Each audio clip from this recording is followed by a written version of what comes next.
This is an excerpt from Startling Incidents and Experiences in the Christian Life by E.E.Byrum. Train stopped in answer to prayer. Several years ago, my wife was sick in Indiana, and I had made arrangements to meet her there the next day.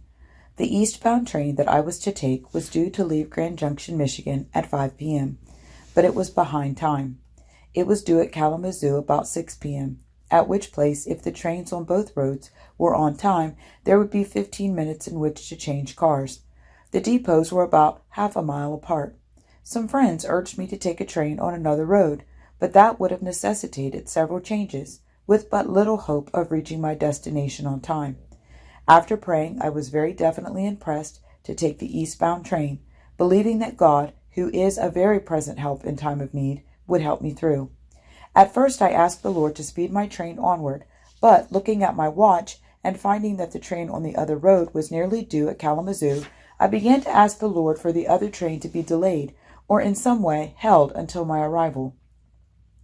It was not long until a restful feeling came over me, together with the sweet assurance that my prayer had been heard and my petition granted, notwithstanding the fact that our train kept losing time and was further behind time at every station.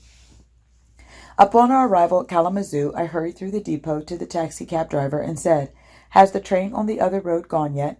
"Yes, sir," he replied. "To what hotel shall I take you?"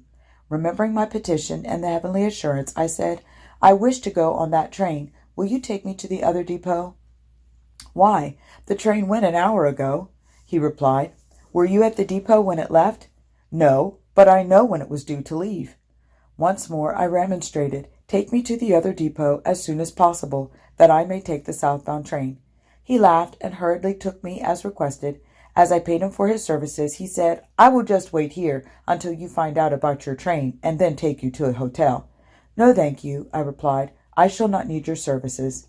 Without further waste of time, I went to the ticket window and asked, "How soon is there a train going south?" "In 40 minutes," replied the agent. "Is it the regular passenger train?" "Yes, sir. About an hour ago, a freight car was derailed just outside the city. No damage was done otherwise, but they have been delayed in replacing it on the track, which has made the passenger train late." Remembering that the derailment of the freight car was just about the time of my prayer for the passenger train to be held back, I rejoiced, not because the trainman met with such a difficulty, but because the Lord took note of my humble petition and deemed me worthy to grant me a favorable answer so that I might reach the bedside of my wife, who was seriously ill.